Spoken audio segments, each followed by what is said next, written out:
You told me once we decided to play for the Nets that you needed 4 post-ups a night.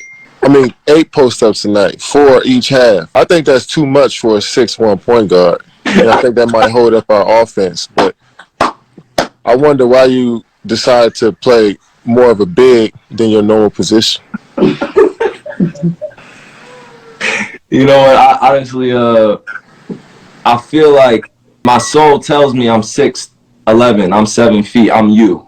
You know what I mean? I'm able to shoot over people that, you know, small guards. I don't know. I'm not going to just describe who the small guards are, but as I got a little older, I feel like I could just shoot over anybody. So even you, to this point, where I was like, man, I want to be more of a post-up guard. That's really my game. Mark Jackson type back downs and back you down from half court to the top. Basket. The object of the game is to get as close. Yo, you're not backing nobody down from half, man. Stop. No, I am backing people down from half court. No, you're not, bro. Like, you asking for like clear out duck ends. Like, I'm gonna start at the dunker spot, and once you drive, I'm ducking this guy in so I can shoot the hook shot. Like, well, you 6 feet. Look, hold on. Can I ask you a question now? I don't mean to cut you. When we were playing today, and I ducked in, you know what play I'm talking about. We were scrimmaging today. Which one? We were scrimmaging today. You had the ball, and I was running up the floor. And I thought I had the seal. Oh, yeah. Like, yeah. I mean, I was going to throw it over the top, but you really are small as shit. So I really couldn't see. You know what I mean? I didn't think I had a good angle. Plus, you had Chiozo on you, which, you know, y'all the same height, so his length was a little bit. His hand was in the way when you tried to duck in. Wait. Hold on, y'all. Let me get something straight on sitting with Kyle. Let me get something straight with Kyle before 7 continues. Before we continue this 7-11 talk, this is a safe space where we talk to each other like this, okay? Yeah. It's a safe space. Yeah. But look, I even have to address 7 this way. Yo, just show a little bit more respect on the show for the actual host. You know what I mean? Because I just want to be able to just communicate with you about how I feel as a post-up guard. In my past life, like I said, I was you. What you are now, that's what I'm up here. Same mentality. I'm getting to a spot. I'm raising up. I'm getting to a bucket. My footwork is impeccable. I have length. I'm able to shoot over top, hold the follow through, and I don't see people. Do you not feel the same way? I do sometimes, but I'm just saying I don't think that's good for the continuity of our offense if our point guard always want to be underneath the rim. You know what I'm saying? You know what? That can't come off. That can't come off. You know what I mean? I do. You're right. That can't come off like I'm trying to implement myself. Just okay. So what about 7 post-ups instead of 8? I mean, we negotiated. I thought we was going to do 2.5 or 2.5 post-ups a game. The half one is like I throw you the ball in the post and you just throw it right back out to me. No, but I'm also saying I feel like every play down I have a mismatch, no matter who's in front of me. So I think that mentality mixed with having that post guard is a great balance, you know, for our squad, for our offense. Yeah, we gonna see though. I know my post ups are negotiable, but I think 4.5 works. Like 8, what? We'll see. Okay. I got another question. Okay, what's up? All right, what's the difference between a New Jersey guard and a New York point guard? Wow. I'm just saying, though. Okay. The difference between a New Jersey point guard and a New York point guard?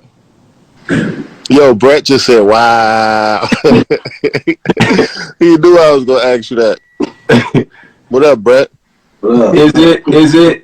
Are we talking East Coast, or are we just talking about specifically New Jersey, New York? I said New Jersey and New York. You know that hits a spot for me, man. I'm in both places. My family's from the X, that's the Bronx, and I grew up in Jersey. But you spent most of your time in Jersey, though. I spent most of my time in Jersey being skateboard re.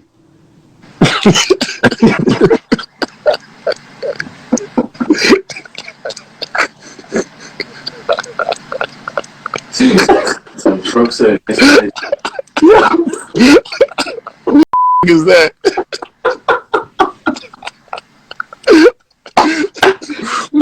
All right, bet. I'm just gonna do this. I'm gonna say this. My lives were different. When I was in Jersey, I was able to get away with high crossovers, trying to bop people. When I was in New York, people were trying to do that to me. And it was hard-nosed basketball every single game. Like, since I was 7 years old, being in the jungle, being around that entertainment, that culture of basketball, like, there's no way you could really describe it. Parents are into the game. The crowd is into the game. We appreciate great moves, high-level basketball, high-level plays, competitiveness, that New York chip on your shoulder mentality, because I grew up around all of that. You know what I mean? I just had a great perspective that I've been able to implement now in terms of my attitude and my mentality, because most of my guys that I was growing up with were in the projects. Grinding out of a sense of pride, out of making sure they had got a scholarship to be the first one in their family to graduate. This is my father's journey as well, but others from New York City can attest to this. Old New York legends that were doing amazing things in not just college careers and legacy, but NBA as well, and they paved the way. Toughness, you got to get that from outside, playing every single day. Like not many people. You know how many people get anxiety? Yeah. When you're in a matchup, against somebody that's literally from the block, that's coming to kick your ass in the park that day, and you a pro. Yeah. 155th in Harlem, like that. That mentality is, you go outside and you go at anybody and everybody, no matter who. In Jersey, my dad was like, "Yo, you can't play to your competition." And you know what I mean? Like, because Jersey was still as we had pros, but we were also known as those New Jersey guys that came over to New York. Oh, they soft. Or they don't have it. You know what I mean? Like, from Jersey, let them. Until I got to be 17, 18, and I had gone through the Gauchos. I had gone through Metro. So you ran through all of those mobs? Because they had done it to me as a kid. You know what I mean? I was around all of my generation and the little guys older than me. So that's what I was was just the mindset. So what age would you say that you realized that you was the best in this area from like this East Coast? I mean, that's because you said you played against all these dudes and you done seen every point guard. Yeah. Did you believe at one point when you was like transitioning from skateboard read to like Byrie? To Byrie. When did you know that you was that guy? What you say? When did you know you was that guy? It had to be like high school, right? Bro, I'm gonna tell you, my talent in my eyes was different and special. I just didn't grasp and embrace all my tools. I had a lot of different tools that I've been working on since I was a kid. And once I did that, it came with, people were a little unassuming. Like who? I came out of nowhere, sort of say. But I had gone from MK, Montclair Kimberly Academy, St. Pat's, to be with the best. Got coached by Kevin Boyle, who's at Mount Verdi now. And I was able to take a step up in competition in Jersey once I joined. There's like almost like a triangle between St. Benedict's, St. Anthony's, and St. Patrick's at one time in New Jersey high school basketball. And we had Hudson Catholic, all these other good schools in Jersey, Gill St. Bernard, all the schools, whatever. But you had to conquer that. And we had a mob my junior year, and we won the state championship. And then my senior year, do you want to know what happened? Why I didn't win the states? Yeah, why we didn't end up going to states? Y'all didn't go to state? Bro, we got kicked out of states. For what? Y'all was cheating. See, I knew it touched y'all. Y'all probably had somebody else 22 on the team. Don't do that. You got playing a two guard with you. What happened? Yo, somebody came in with fake clothing on, disguised as a plumber, and had a camera in the bag and was recording us practice. How nuts is that? So that's why I got kicked out the So tournament? they sent it to the state, and then the state kicked us out of the playoffs. Out of the state playoffs. Wow. And we That's were practicing trash. early. That's trash. That's just straight hate. Like my senior year, I left out of there with a county championship, bro. I was holding up that little trophy like I'm grateful for the jersey.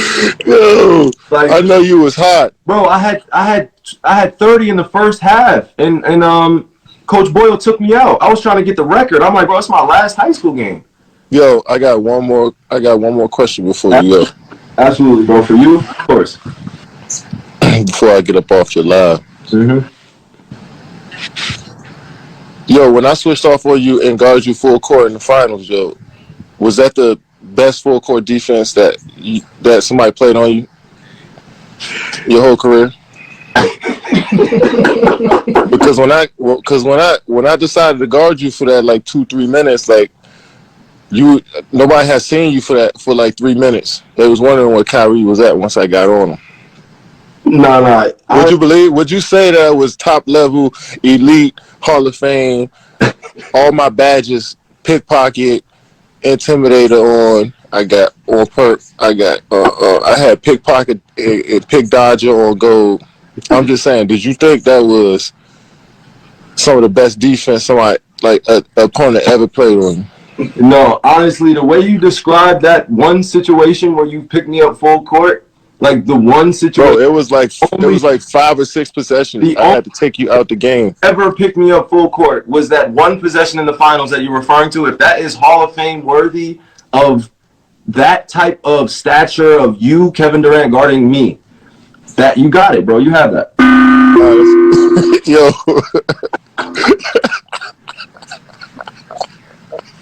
Yo, I appreciate you, bro. But I had a few questions for you, though. Yeah, go ahead, bro. If you don't mind. All right. Hold on. Let me see this, man.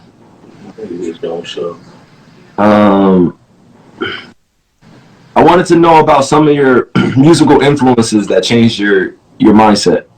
Like some of your musical influences, some songs or some artists, that changed the way, like, because I remember you were telling me during the finals, 2017, into Biggie's "Was It Ready to Die" album. Yeah. And you said that every day you were consistently listening to his lyrics and dissecting it, and you just felt like you could translate that into a great consistently. Yeah, see, when I listen to Biggie, you realize he doesn't take a line off. Every bar was like perfected and crafted to fit in, and it felt like it was so natural. Like, it didn't feel like Biggie even wrote shit down, but it fit perfect. You know what I'm saying? You could tell that every bar meant something. So I told myself to focus on each possession, see what's the most I can get out of each possession. And then, outside of Biggie too, in that finals, Jay Elect had dropped a song and said that Jay Electronica. Okay. He had dropped a song during the finals and said it was inspired by my play. And that's my favorite rapper. You know what I'm saying? That's like one of my top 5 dead or alive. That's one of my guys. You know what I'm saying? So hold on. What time fans this is with Jay Electronica? Jay Electronica, let me tell you, a guy, preacher. Go ahead. Tell me why he's your favorite artist, though. Man, he's Universal Soldier on his album. That joint, and there's just one verse. That joint spoke to me so crazy, but he just speaking real wisdom and knowledge about how we should navigate in this world. You know what I'm saying? Especially as black men who are perfecting the craft and the skill. And I just appreciate what he brings to the table, and his journey, his experiences, how he put it in his music. So simple. You know what I'm saying? I appreciate that. Yeah. No, respect. Is there anything you like to add? Like, just Was there a time when you felt like an album really changed? You know, other than Ready to Die during the finals, like an album that you listen to in the summertime, or an old groove that your mom puts you on, or an old album that just sticks with you, where it just is nostalgic. You know, reminds you of that Saturday morning. You know, kind of that type of vibe when you're getting ready for games or when you in the car. Yeah, Mm-hmm. I think for me, getting ready for a game was always soothing music. You know, shit that calmed me down. You know, right before a battle, so I can be totally relaxed. You know what I'm saying? Yeah. And Sam Cooke used to come to mind all the time. My grandmother used to play that. And that will always, like, if I hear Sam Cooke, that's instantly taking me back to my childhood. How I used to run to the gym. How every day was just, how can I get to the court? You know what I'm saying? And that childlike joy that I had for it back then, you know, the same approach that I try to take in the league. And it's tough to do that with so many. Yeah. It's just so much on you in the NBA. It's so different than just going outside and playing with the homies, you know. But I still try to recreate that by listening to music, watching stuff, watching film of old players, you know, studying film with my teammates, you know, stuff like that. Yeah. Do you feel like music and art has a way of helping you create the reality in front of you? Most definitely, it kind of helps you paint a picture visually. Yeah. Because what we mean, dreaming is we visualize something and then we gotta have the courage to actually go do it in reality.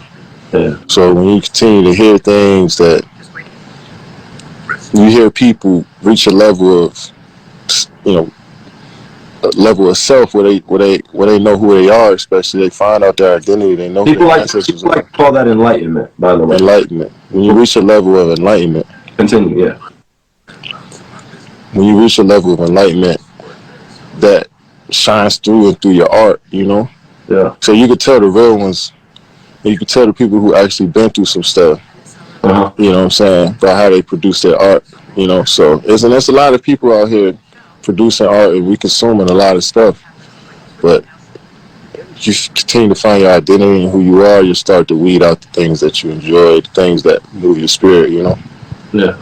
What do you and I wanted to just ask you this as well before and I appreciate Seven getting on here and sitting with Kai. Yes, brother. No, I appreciate you. What do you feel is most contributive to you staying balanced every day? You know, as we go, like you said, you get ready for a battle, ultimately win the war, which is the NBA championship, which is what we're after. Mm-hmm. Bigger than the NBA championship for us, as we both have discussed. But for that, the standard of is that, you know, Yeah. let's collectively bring brothers that look like us, that think like us, that are aligned like us. Let's get together. Let's galvanize this corner group. But as an individual, we have a responsibility to come in and do our work as well. Yeah. You know, you have not an obligation, but a responsibility to just yourself first. Yeah. To make sure that you do that. So what do you think is most contributed to that of you staying balanced every day? Because I appreciate you coming in at the same kind of like we're here at the court. Let's work. We're here to make music. Let's work. We're here to make art. See, we're here to have a good time. Let's do it. So yeah. Yeah, I had to realize they were all individuals, even though we play on the team. You know, we all bring something unique to the table that needs to be given space to grow. You know, so I like to come into the gym and just focus on myself. And if obviously people will gravitate towards the guys with more experience and the guys that they've seen on these levels, you know, so I try to give each individual their space, but know that some may be watching me, so let me go as hard as I can in each drill. Let me show them through my actions what my routine has been, you know, since I stepped into the league. And let them know that it may change. You may go through ebbs and flows of just who you are. For sure. As an individual and as a person, but you have reference points here, you know, throughout the gym. But I'm never going to be overbearing. I'm never going to want to little bro. I never want to little bro nobody. You know, I just want to let everybody grow, but also lead by example. For sure. Just coming in, going to work, not saying much, Try not to argue with the refs in practice. Try not to get too pissed off in situations. You know that. Okay, hold on. We don't. K, you stay balanced through everything. So we expect you to stay that. You know how it goes sometimes, though, bro. No, for sure. And I think that's the beauty of us showing our emotions. Whether it's on the court or off the court, and being able to balance that. Yeah. Life has all its challenges. It has all of its disruptions, all of its distractions. Yeah. Like I said, individually, we have responsibility to work on ourselves, to continue to hone in on what keeps us peaceful. What is love, and it's how do you embrace the people around you to just continue to, hey, I need to get myself right before I get back into this role that I'm playing in life. So I hear you on that. Exactly. Yeah, man. Hey, love you, bro. I'll see you in the morning. We gotta. We'll see you tomorrow. I have not much words to say except for I think I might have to paint it, bro. Oh yeah. I wrote 7-11. How long have you been waiting for this? It feels like eternity, bro. It feels like it's too long. It's time. How long has it been since you stepped on that floor? It's been 18 months, bro. 18 months? 18 months. I'm sick, right? But hey, we here now. Might as well lock in. 18 well worth it months that not a lot of people got to see you working your tail off to work yourself back into a condition where you can be growing steadily still. Yes, sir. 32, bro, you're still getting better. And that's Yo, bro. Oh. Come on, yo. Oh my. Yo, relax with the throwing my age out there so casually like that. No, that's what? Oh, damn. I can't wait till you hit 30. I told you I can't wait till you hit 30, bro. Well, you can't be on the Forbes 30 under 30 no more. That's gonna hit you hard.